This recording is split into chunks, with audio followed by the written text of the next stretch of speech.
Hari ini saya mau mengajak kawan-kawan dimanapun berada yang belum subscribe channel YouTube saya, yang belum, sore ini juga subscribe. Kalau yang sudah, ajak yang lain sore ini juga subscribe. Kenapa? Karena insya Allah hari ini saya berharap channel YouTube kita bisa mencapai angka 1 juta subscriber. Nanti negara udah hancur semua baru dia muncul, itu di hadisnya. Idza muliat al-ardu jawran. Maka al-Imam Al-Mahdi di zaman kita, Pak, bukan zaman nanti. Ini zaman ini nih. Maka Nabi tahu semua kejadian awal ataupun akhir dengan izin Allah Subhanahu wa taala. Al-Mahdi serupa. Maka Al-Mahdi itu sekarang, Pak, kalau beliau sudah ada, kalau lah Pak ya, pasti sudah dikabarkan Allah lewat mimpinya, lewat tidurnya, lewat jaganya, ilham-ilham yang dia terima, apa yang akan terjadi 3 tahun ke depan, 7 tahun ke depan, 10 tahun ke depan, 13 tahun ke depan, udah dikabarkan.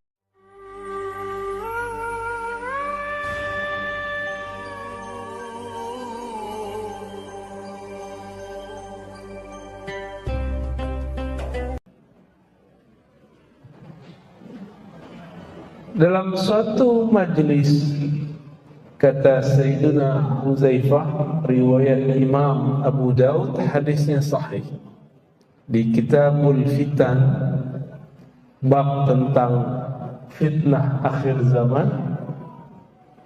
Ini Imam Abu Daud ini imam ketiga dalam strata hadis, Bukhari, Muslim, Abu Daud.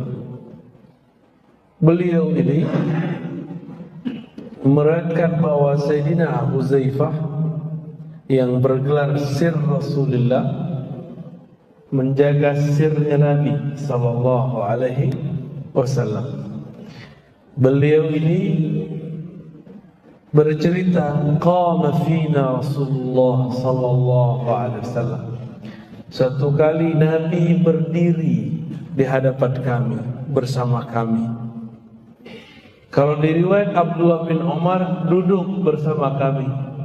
Berarti ada 2 versi, 2 waktu yang berlainan. Lalu apa yang Nabi lakukan? Fahaddasa, Nabi menceritakan apa yang terjadi setelah beliau wafat ini sampai akhir zaman. Panjang gak itu, Pak? Panjang itu lebih dari 1 hari. Di riwayat Imam Bukhari kita menemukan bahwa Nabi sallallahu alaihi wasallam berdiri ba'da subuh, berhentinya zuhur, ba'da zuhur lanjut lagi sampai asar, ba'da asar lanjut lagi sampai maghrib, ba'da maghrib lanjut isya, terus sampai besok. Enggak tidur mereka malam hari. Nabi menurunkan ilmu tentang akhir zaman. Maka ilmu akhir zaman itu salah satu salah satu cabang ilmu terpenting di zaman ini. Ini salah satu pilar Ahlus Sunnah. Dulu saya berhenti di bab Islam Imam Ihsan. Ternyata di hadis Imam Muslim, Nabi ditanya oleh Jibril, mata sa'ah, kapan hari kiamat? Dijawab oleh Nabi, yang ditanya tidak lebih tahu daripada yang bertanya. Terus orang itu bertanya lagi, yaitu Sayyidina Jibril, akhbirni an amaratiha, kabarkan aku mengenai amarat. Apa arti amarat? Alamatnya. Wah, panas sekali, Pak.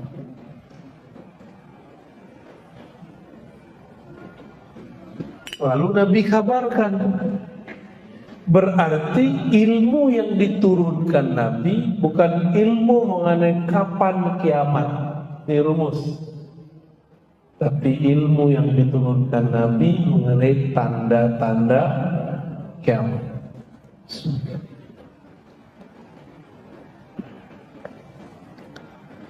Ya, lupa. Kita baca Al-Fatihah dulu ya. Supaya Allah membuka hati kalbu kita, mari kita baca surah Al-Fatihah. Bismillahirrahmanirrahim.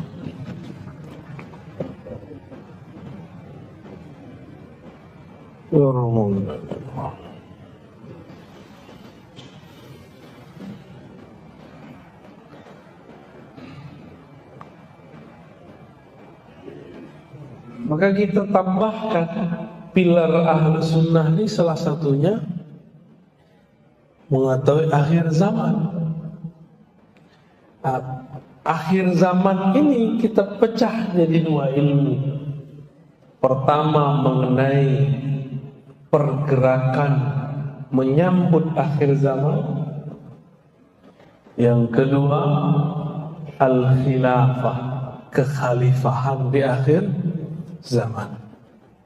Dan saya sudah berulang-ulang mengatakan semua masuk ke dalam alam bawah sadar kita. Dalam hadis Nabi beliau bersabda, "Summa yakunu khilafah ala minhajin nubuwah." Lalu nanti akan muncul kekhalifahan yang sesuai dengan manhaj kenabian. Manhaj itu metodologi atau jalan. Nabi itu bagaimana cara beliau menggali ilmu, bukan belajar di kampus, bukan belajar di pesantren, tapi langsung dibimbing oleh Allah Subhanahu wa ta'ala. Bukan sekedar lewat mimpi, tapi dalam keadaan jaga pun Allah bimbing.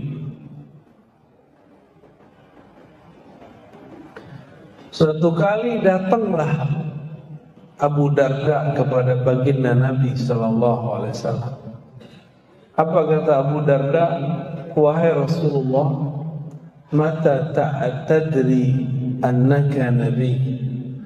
Kapan engkau tahu bahwa engkau ini nabi? Wali bisa digituin nggak Pak? Bisa. Apa jawaban Nabi? Nih coba lihat, Nabi itu sudah kenal dengan dirinya di saat orang-orang, anak-anak masih main. Apa kata beliau? Aku tahu bahwa aku seorang Nabi, sadar penuh di saat kami sedang bermain-main, kira-kira umur 5 tahun, 6 tahun atau 7 tahun. Tidak disebutkan dalam hadis itu. Tiba-tiba turun ada makhluk bersayap 2 orang dari langit. Yang satu bertanya kepada yang kedua, "Hei, emang itu orangnya?" Huwa kalau bahasa Arabnya. Huwa. Kata yang satu lagi, "Na'am, huwa." Dia orangnya.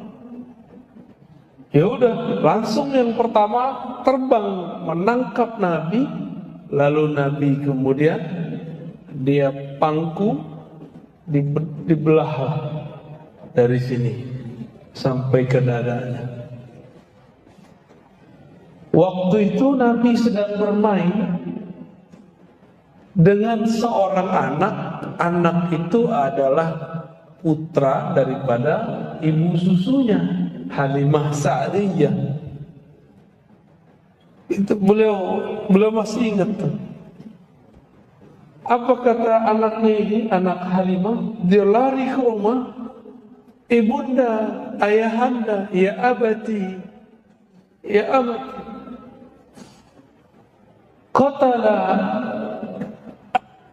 Qutila Muhammadun, ya, Muhammad terbunuh, orang membunuh Muhammad. Kenapa? Dia menyaksikan dada Nabi Muhammad dibelah.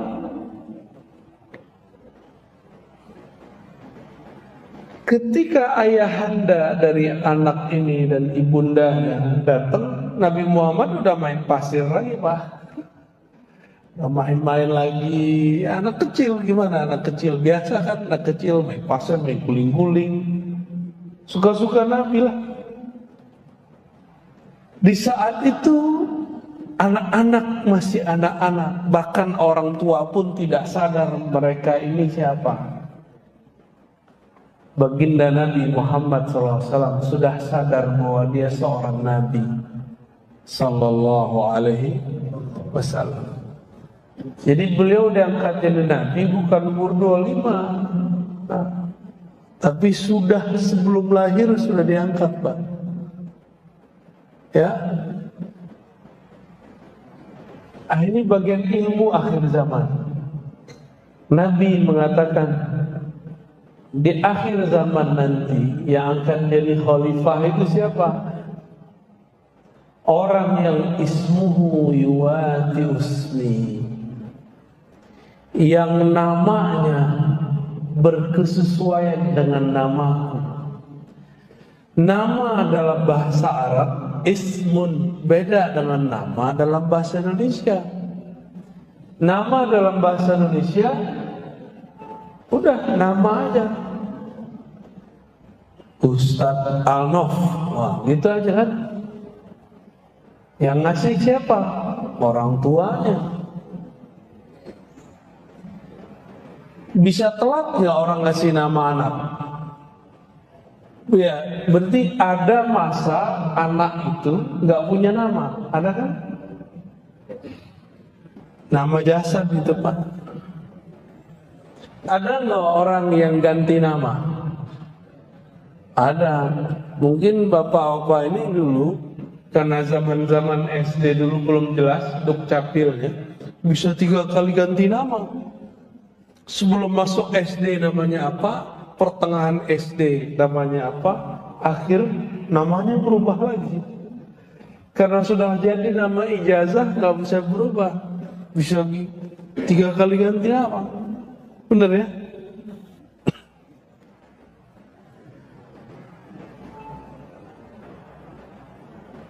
Yang dimaksud nama di situ dijelaskan oleh Imam Al-Bajuri. Imam Al-Bajuri ini bukan Bajai Bajuri, Pak. Bajuri ini ulama Mesir, Syekh Ibrahim Al-Bajuri Al-Misri. Kita punya sanad ke beliau terpendek, itu dari jalur murid-murid Sayyid Muhammad Alawi Al-Maliki dan Syekh Yasin Al-Fadani. Punya murid umurnya ratusan tahun, namanya Al-Aquri. Al-Aquri langsung belajar kepada Ibrahim Al-Bajuri. Apa kata Imam Al-Bajuri? Ism itu maknanya tanda, al-alam, awil wasam, wal-sumu, al-ulu, tanda-tanda dan ketinggian ilmu ataupun derajat.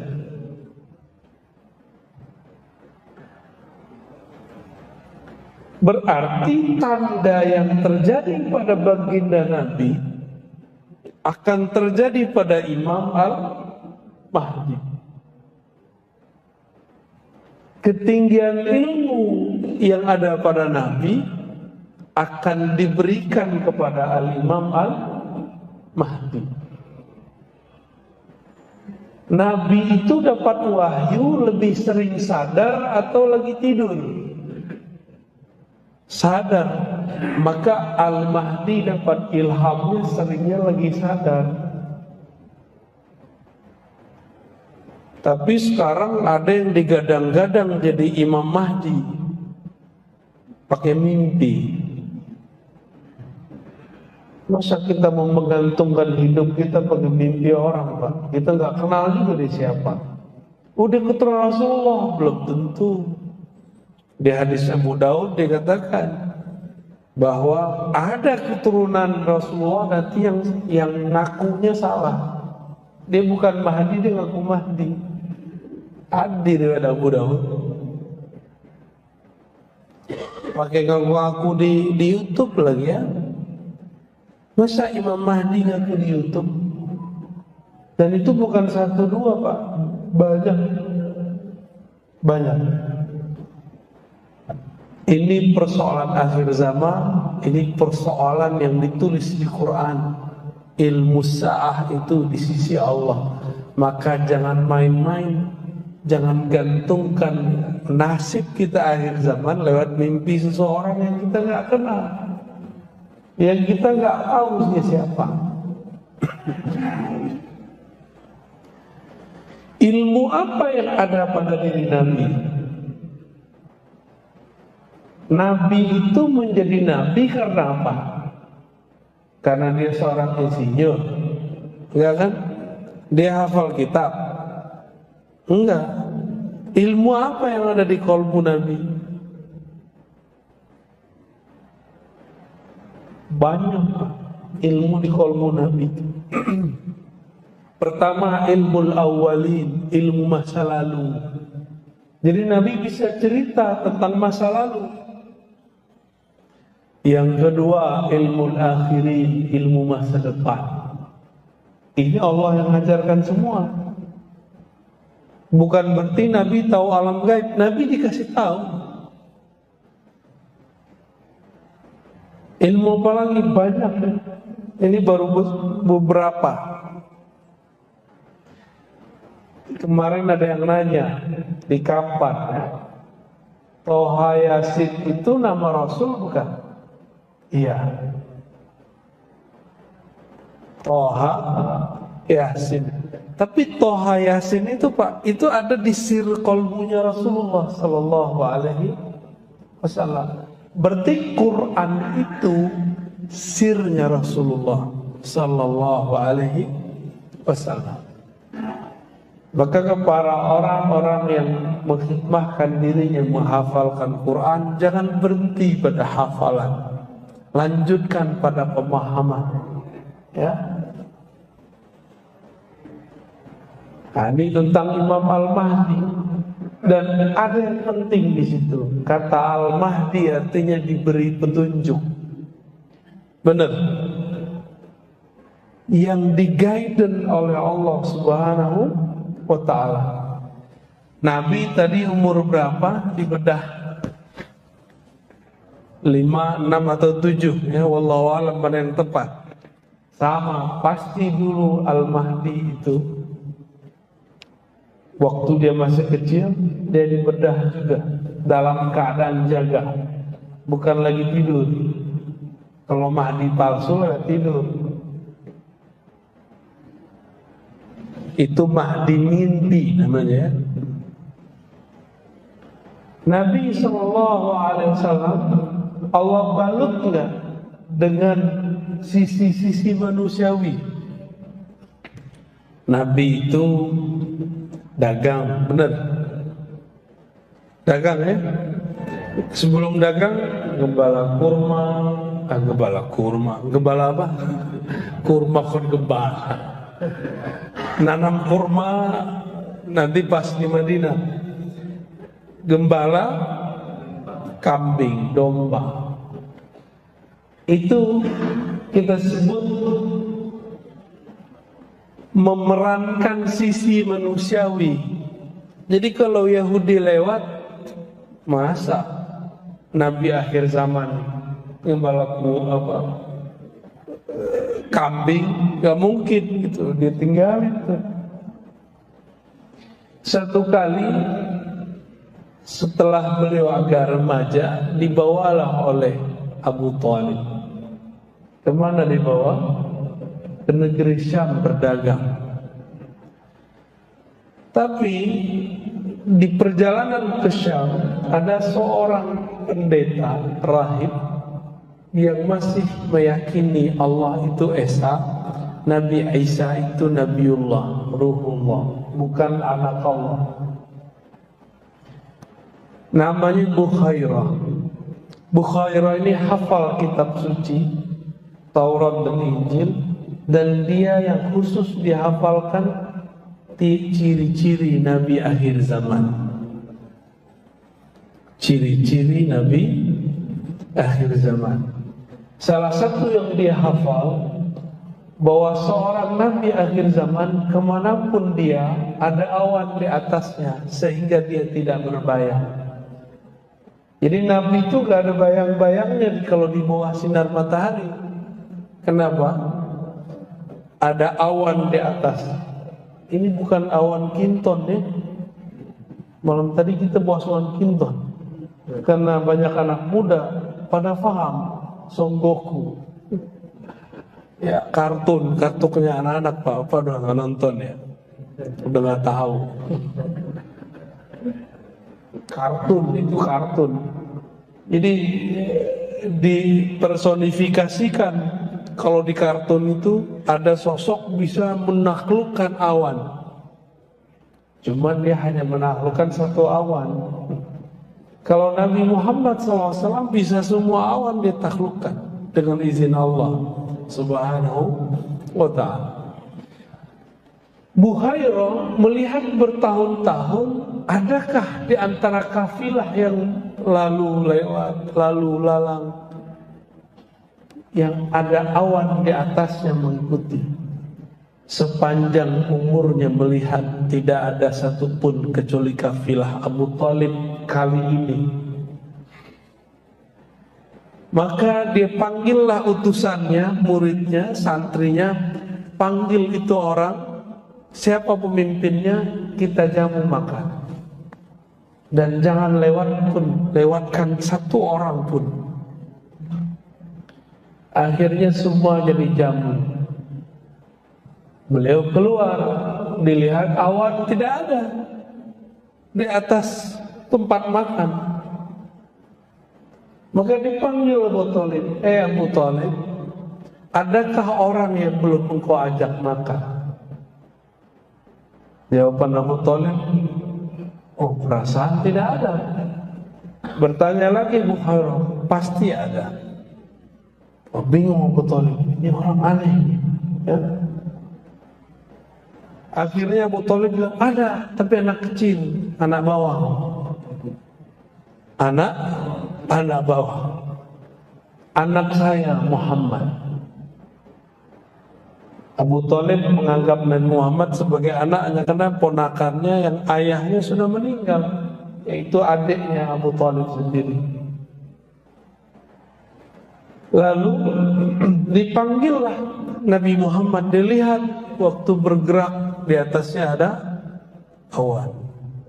Langsung disidang itu Abu Thalib. Abu Thalib kamu sini. Disuruh semua orang keluar. Ya Abu Thalib, inna hazal ghulam nabiyyun. Ini bocah, anak ini bukan orang biasa, anak ini nabi. Berarti Buhairah sudah tahu bahwa sosok Muhammad bin Abdullah sudah jadi nabi waktu masih kecil. Benar ya? Kejadian kan kisah itu sama. Yang tahu siapa? Buhairah. Buhairah itu wali Allah Subhanahu wa taala. Ya, kalau kita buka-buka isi kolbunya, mungkin dia juga seorang nabi tapi tidak punya kerasulan, enggak punya risalah. Di Buhairah. Apa kata Buhairah? Wahai Abu Thalib, tolong engkau sembunyikan, engkau jaga Muhammad. Kalau Yahudi tahu siapa dia, mereka akan membunuhnya. Maka Abu Thalib membungkus Nabi Muhammad dengan peran-peran manusia biasa seperti orang Arab biasa, sehingga tidak ketara kalau ini orang spesial. Cuma kalau mendekat kepada beliau spesial. Jadi waktu beliau di Garai Al-Amin, beliau sudah nabi belum? Sudah, karena belum lahir udah diangkat jadi nabi.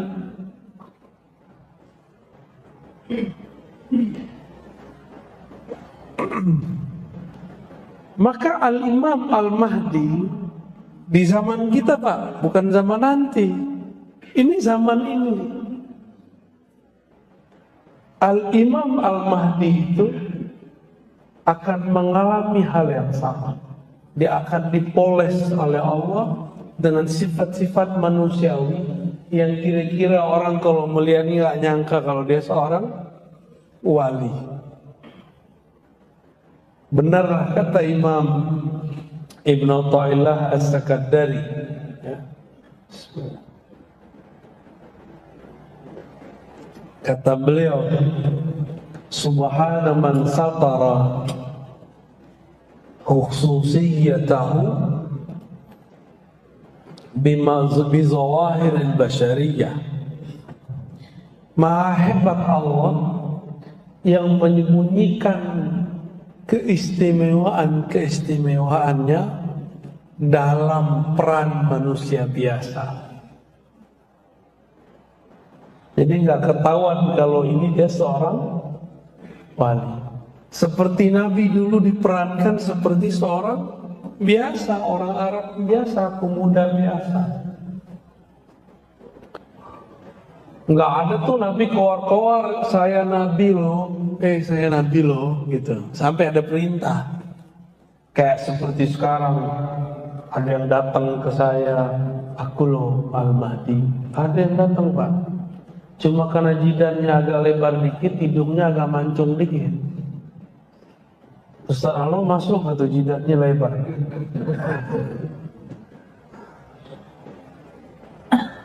Ada juga yang lewat YouTube.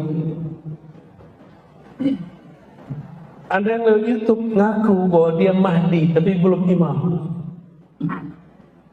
Ini kalau asli dibunuh Yahudi nggak? Dibunuh, Pak. Dibunuh pasti kalau asli itu.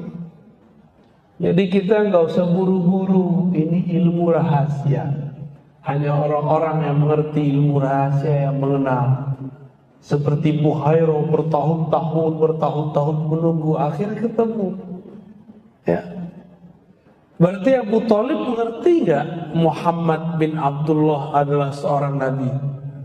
Ngerti dia.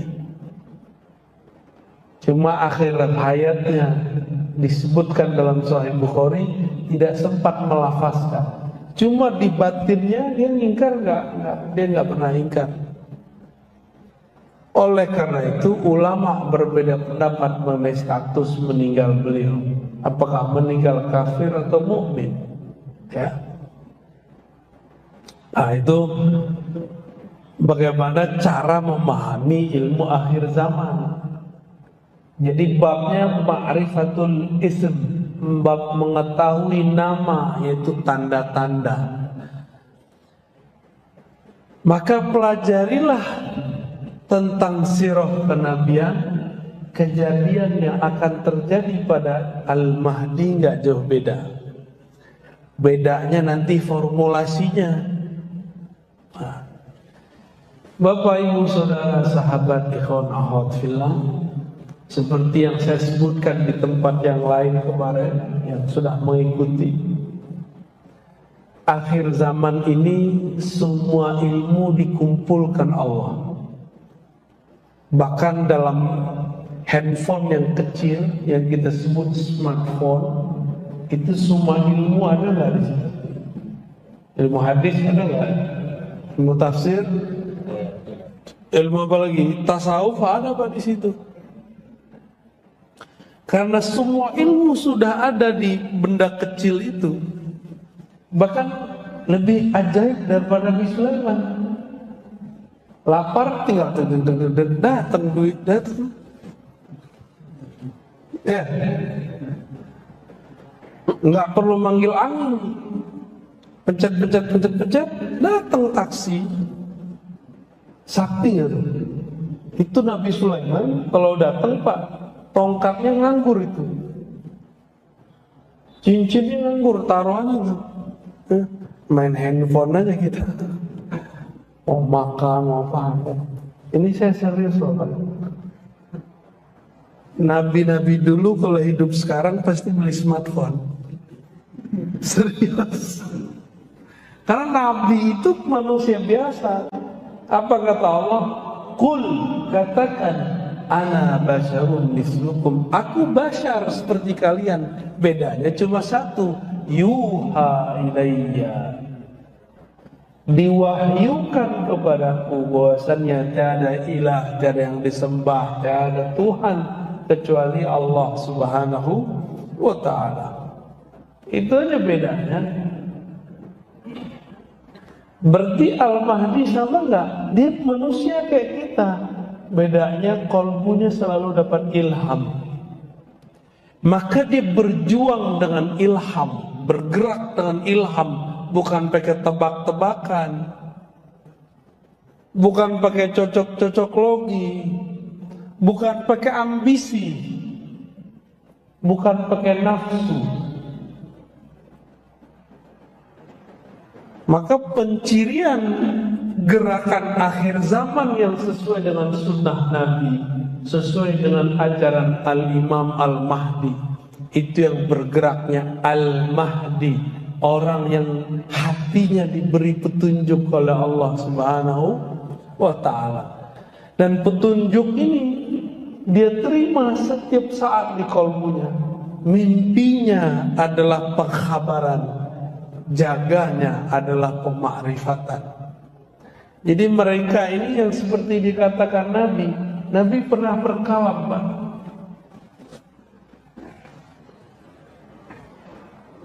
Tanamu qalbi, tanamu ainayya wa la yanamu qalbi. Mataku tidur, hatiku tidak tidur. Hadis Bukhari dan Muslim. Matanya tidur, kolbunya tidak tidur. Maksudnya gimana? Kalau Nabi tertidur, maka beliau masuk ke alam kolbu, masuk ke alam yang lain, diperjalankan oleh Allah Subhanahu wa ta'ala. Jadi Nabi itu kadang lagi sadar, lagi sholat, kadang lagi tidur. Itu diperjalankan ke masa depan, diperjalankan ke masa lalu. Maka Nabi tahu semua kejadian awal ataupun akhir dengan izin Allah Subhanahu wa ta'ala. Al-Mahdi serupa. Maka Al-Mahdi itu sekarang, Pak, kalau beliau sudah ada, kalau Pak ya, pasti sudah dikabarkan Allah lewat mimpinya, lewat tidurnya, lewat jaganya. Ilham-ilham yang dia terima, apa yang akan terjadi 3 tahun ke depan, 7 tahun ke depan, 10 tahun ke depan, 13 tahun ke depan, udah dikabari. Corona ini pasti dia sudah dikabari. Cuma jangan ketipu, di sini ada Mahdi teri ya. Dia juga ngaku-ngaku dikasih tahu. Padahal baru diketahuinya baru sebulan sebelum, setahun sebelum. Kalau Al-Mahdi dari kecilnya udah dikasih tahu. Waktu dibedah dadanya oleh malaikat, itu dia sudah kasih tahu langsung semua kejadian. Makanya Nabi Muhammad waktu diusir dari Taif, beliau balasnya. Karena beliau sudah diperlihatkan itu dulu di masa kecilnya. Waktu beliau SAW pergi ke Mekah, ditahan di Hudaybiyah, cuma 10 atau 15 kilo lagi masuk Mekah, ditahan. Beliau berontak kan? Enggak, karena beliau sudah diperlihatkan oleh Allah Subhanahu wa ta'ala. Maka gerakan Al-Mahdi itu bukan gerusuk-gerusuk, bukan gerakan emosional, gerakannya penuh ketenangan, santai, tapi ada kemantapan dalam keyakinan, kuat dalam mental. Manggon mental kuat aja udah susah orang hari ini. Ya, tanya aja para ustadz. Ustadz itu takutnya bukan sama istri, Pak. sama jamaah. Cuma kalau ketemu canda-candanya takut sama istri, mau jadi wali, takut sama istri, itu candanya Ustaz tuh. Tapi takutnya para dai itu sama jamaahnya. Takut apa? Takut ditinggal jamaah. Itu mental Ustaz tuh harus dibanting gitu. Yang harus takut jamaah sama Ustaz atau Ustaz sama jamaah? Jamaah yang takut ditinggal Ustaznya, jangan Ustaz takut ditinggal jamaahnya. Salat suruhnya ntar aja Pak ya. Ngaji lebih afdol atau salat suruh? Serius? Wah, antum lolos. Ngaji satu bab sama dengan sholat 100 rakaat atau 1000 rakaat. Cuma orang nggak ngerti, dia kejar tuh yang 2 rakaat. Ya. Antum nggak sholat suruh pun habis ini nggak apa-apa Pak. Udah sama kayak 100 rakaat. Udah sama kayak 1000 rakaat. Maka jangan heran nih para ustadz kadang-kadang kalau udah selesai syuruk dia langsung pergi. Karena keberkahan 1100 rakaat udah di tangannya. Kok bisa? Sholat 2 rakaat pasti ikhlas nggak? Bisa riya? Bisa riya. Tapi antum kalau ngaji pasti sahih qalbunya. Dari tadi sadar nggak kakinya kesemutan? Nggak kesemutan, hebat nggak tuh? Coba wirid dan zikir, kita kasih wirid 500 aja. Baru 1 putar tasbih, lama amat ini. Emang nggak ada zikir lebih gampang, enggak? Tapi kalau ngaji Pak nggak ada, tahu-tahu udah syuruk ya.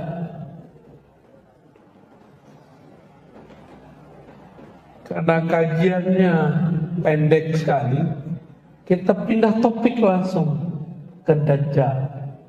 Ya, jadi Imam Mahdi clue-nya tadi, dia bergerak dengan hidayah dari Allah, bukan tebak-tebakan, bukan emosi, bukan pakai ro'yu, bukan pakai kendaraan partai politik Pak. Maka nggak ada gerakan kemahdian itu anti politik, anti negara, berontak tuh nggak ada.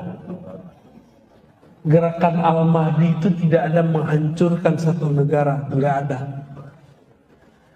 Nanti negara udah hancur semua, baru dia muncul, itu di hadisnya.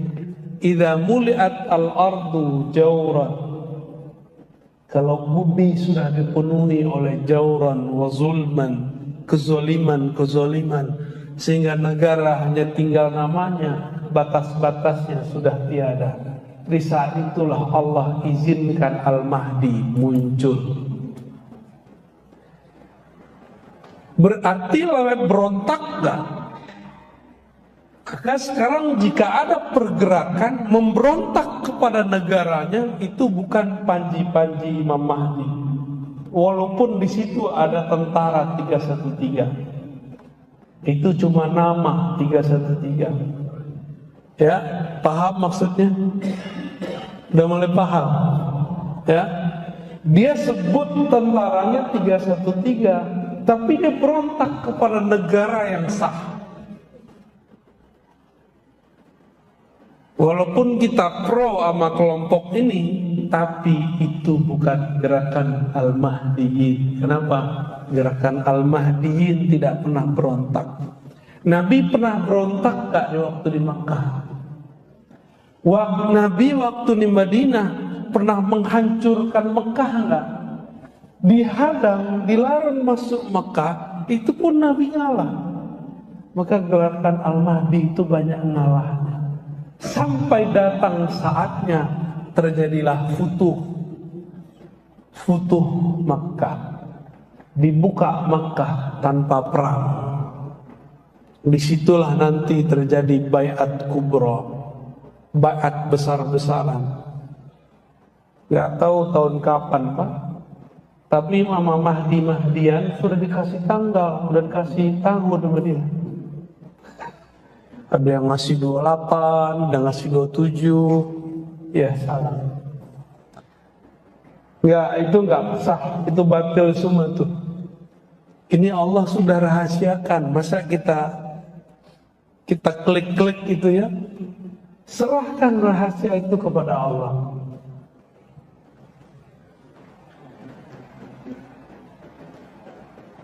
Saya pernah nanya dari awal datang ke sini sampai hari ini, adakah bencana global yang lebih besar sepanjang sejarah dunia melewati corona?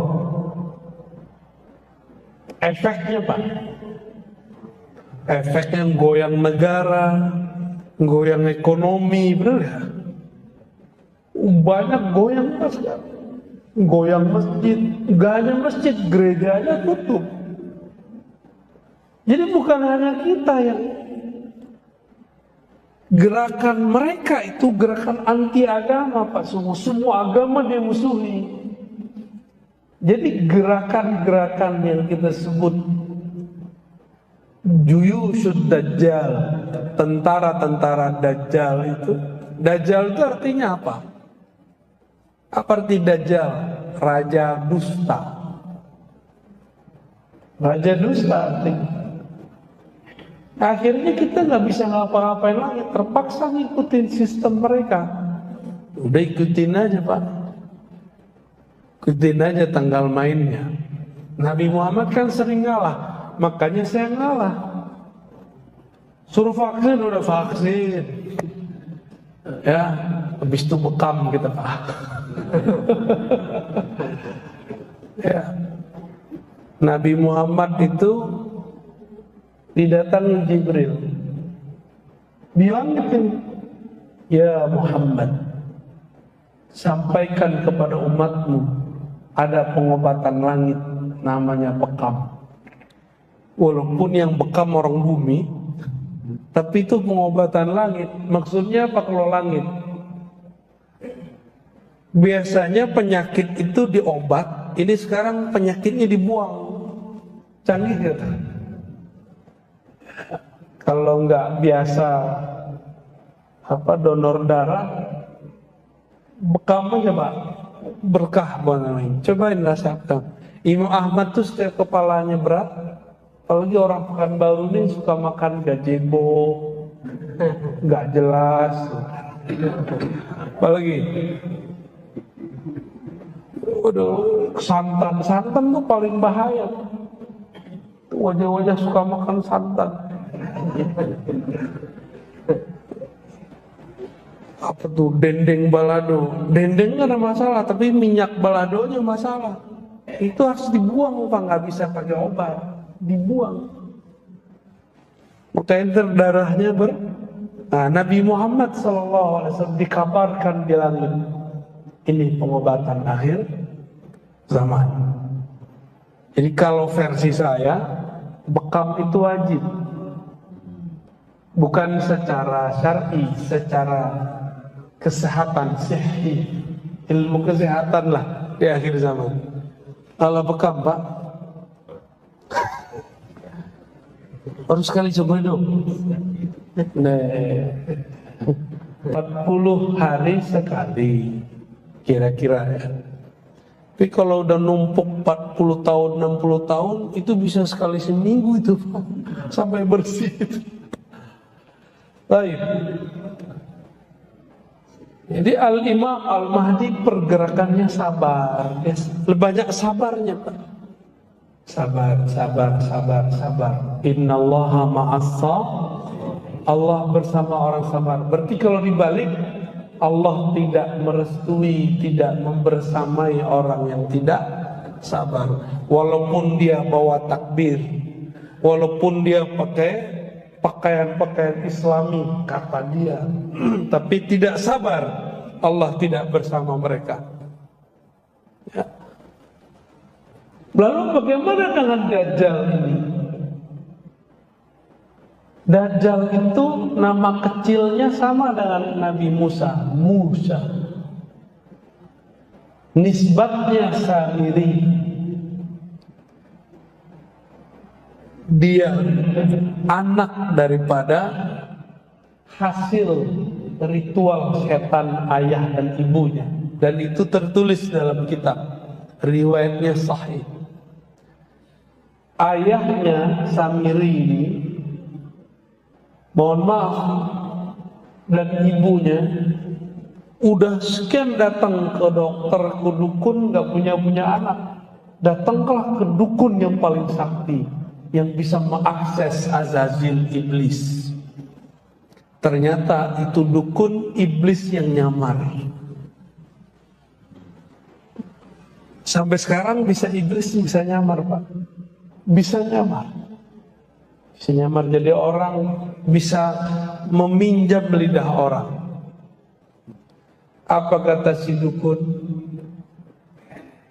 Kalau engkau pengen punya anak, maka lakukanlah, mohon maaf, hubungan suami istri di kuil berhala. Jadi ada dulu kuil, di situ berhala semua, tapi sudah nggak ada orang yang berkunjung. Maka datanglah dia suami istri ke sana, karena malu setiap hari ditanya, kapan kau punya anak? Hah? Mandul. Perempuan digituin stres gak? Ditanyain kapan kau punya anak udah stres. Apalagi dibilangin mandul. Ayolah bang, carilah dukun bang. Dapatlah dukun setan. Akhirnya mereka melakukan ritual, tapi dikasih amalan-amalan iblisiah. Dilakukanlah hubungan suami istri di situ.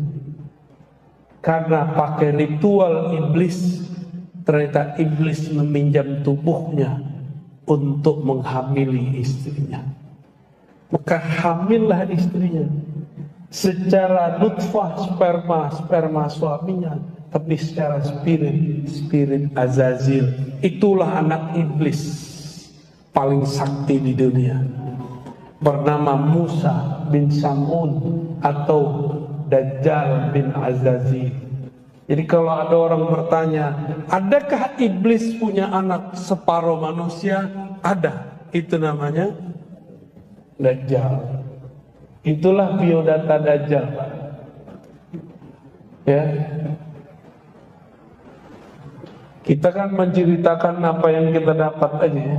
Yang kita nggak dapat kita nggak bisa cerita. Waktu lahir itu anak belean atau belean. Apa seorang awak tuh ya anak. Bukan di sini nih tuh. Cimato. Buhu apa soleh. Baciri matonya Pak. Jadi matanya itu kalau bahasa seberang tuh belean. Mata itu ya bertahun-tahun. Tahun pertama, kedua tuh nggak bisa buka.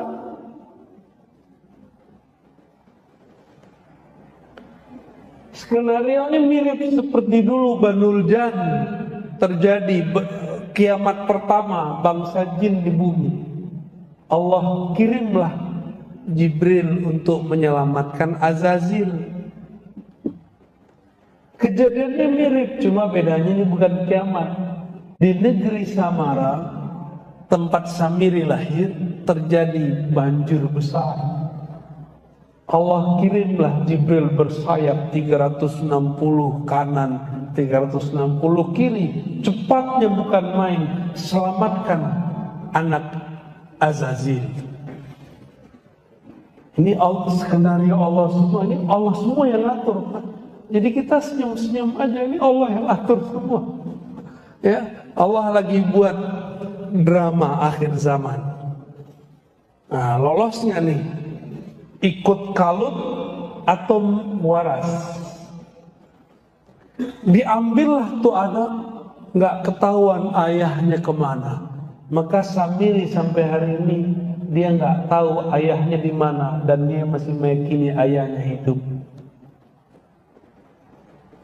Dibawalah ke suatu pulau seperti dulu ayahnya Samiri, ayah batinnya yaitu iblis.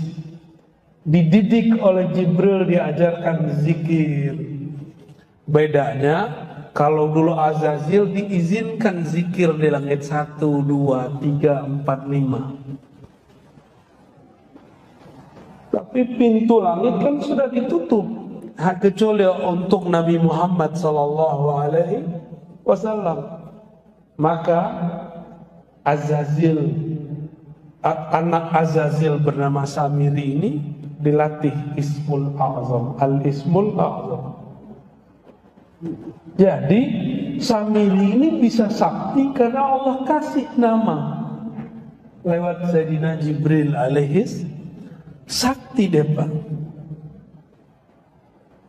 Binatang aben bisa tunduk sama dia. Sihirnya mirip-mirip dengan aslinya. Maka dialah rajanya Sahara, ya, orang-orang ahli sihir itu dia rajanya. Ini kok kayak asik didongengin, Pak? Ini bukan dongeng, Pak, ini asli. Ini cerita asli yang saya ceritakan. Setelah bertahun-tahun, kira-kira umur 7, 8, 9, 10, kita tidak bisa memastikan di riwayat itu, barulah si Samiri matanya kebuka bagian kiri. Yang kanan sampai sekarang until now masih baciri, masih ada disambui masih belean, Pak, sampai sekarang bagian kanan. Jadi bukan seperti yang dibayangkan orang satu mata, itu imajinasi seniman. Apalagi matanya di tengah. Itu kalau di Songgoku namanya apa? Yang tahu deh bau buka nih. Tensinhan dia namanya. Nggak tahu lah namanya apa tuh. Itu imajinasi, Pak. Jadi matanya tetap dua. Itu nanti jadi alamat bagi orang yang paham, karena Samiri ini bisa nyamar. Bisa nyamar jadi muka Habib deh. Bisa nyamar jadi muka kiai, nggak kelihatan. Tapi saya melihat dalam beberapa pergerakan itu dia muncul bayang-bayangnya, Pak. Matanya mirip. Karena saya pernah bermimpi diizinkan Allah ketemu Dajjal. Entah imajinasi, entah asli. Tapi itu yang saya lihat. Di suatu pulau, persis seperti yang dikatakan hadis. Mungkin karena kita baca hadis, cinta kepada Nabi, tasdik kepada Rasul, Allah perjalanankan secara rohani ke tempat itu. Jadi diizinkan Allah pas saya ngeliat, tapi dalam mimpi. Itu masalahnya begitu, Bapak gak usah percaya amat mau mimpi saya. Cuma bagi saya cukup ini kabar dari Allah Subhanahu wa ta'ala. Karena ada hadis la tabqa minal mubasyarat, kabar gembira. Coba kabar gembira nggak boleh dijadikan sandaran. Tidak tersisa di akhir zaman kecuali mimpi yang baik. Ini mimpi ketemu Nabi-nya belum ya, ketemu Dajjal, pengikut Dajjal antum ntar. Mimpi ketemu Nabi dulu, banyak-banyakin dulu sholawatnya ya.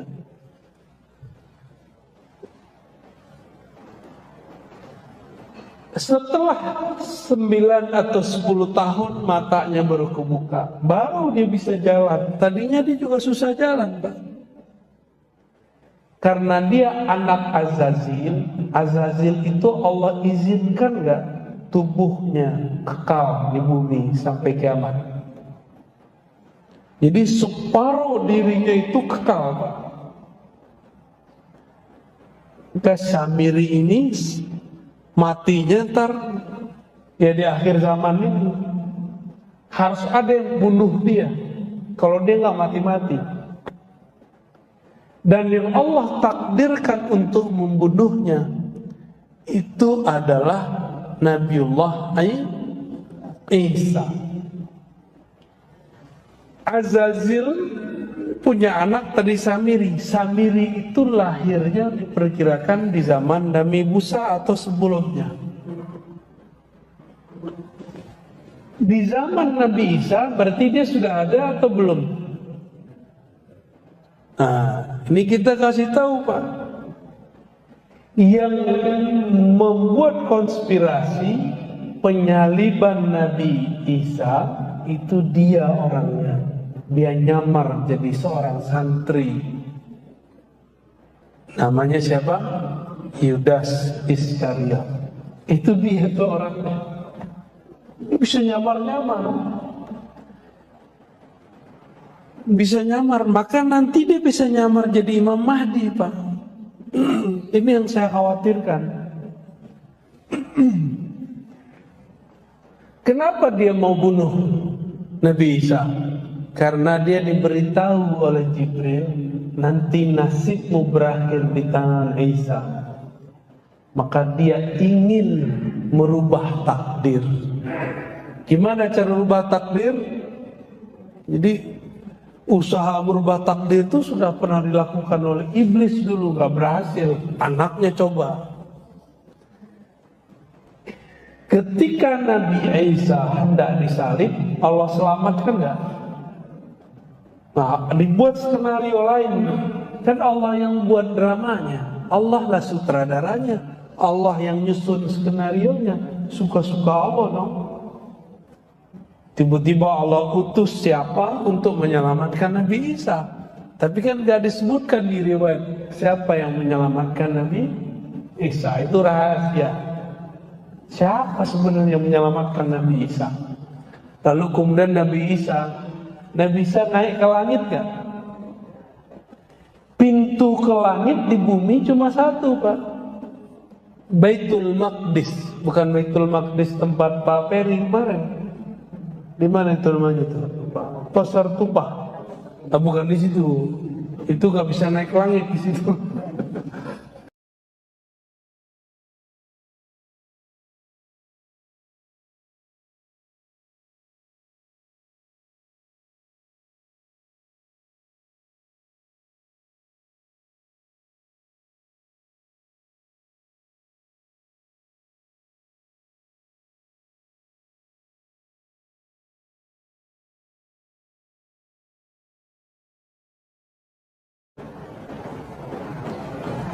Nabi Isa dibawa oleh satu sosok yang dirahasiakan Allah ke pintu langit, yang nanti Nabi Muhammad pun naik ke langit lewat pintu itu.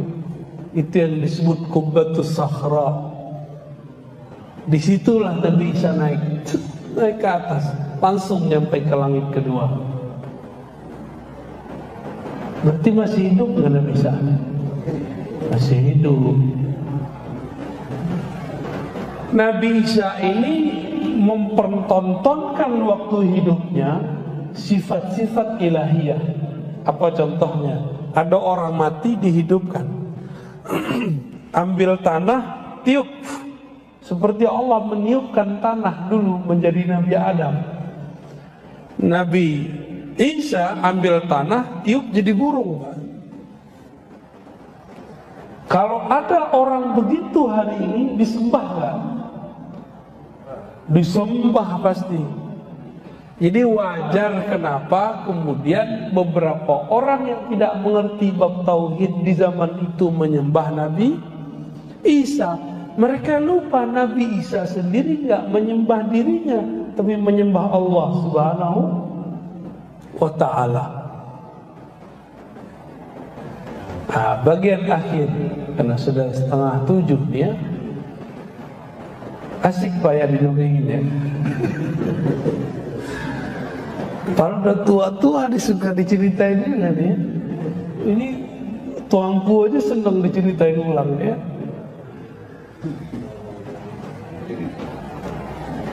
Karena Nabi Isa dulu tidak menunjukkan syariat yang sempurna. Syariatnya belum selesai, umur 33 sudah diangkat. Maka nanti disempurnakan, turun lagi di masa akhir zaman, disempurnakan dengan syariat paling sempurna, syariat baginda Nabi Muhammad sallallahu alaihi wasallam. Ya. Nanti dapat tugas. Apa tugasnya? Al-Mahdi beri pedang. Ini pedang. Sembelihlah itu sih. Nah, Dajjal tuh nggak bisa dibunuh, Pak. Ditusuk, mau dibom nggak mati-mati. Berarti ada suatu rahasia di pedang itu dan ada kejadian yang melemahkan si Dajjal. Kita nggak tahu rahasianya apa. Jadi udah banyak tuh. Itu perang nanti nggak ada yang pakai pistol, Pak. Nggak ada yang pakai tank. Semuanya pakai kesaktian. Yang nggak sakti baru pakai panah. Yang nggak bisa terbang baru pakai kuda. Jadi nanti antum kalau umur panjang jangan kaget-kaget, nanti orang terbang. Mau dia tentara Mahdi dia terbang, tentara Dajjal pun ada yang bisa terbang. Yang nggak mengerti ilmu kewalian wali Allah atau wali setan sama-sama tuh, sama-sama sakti.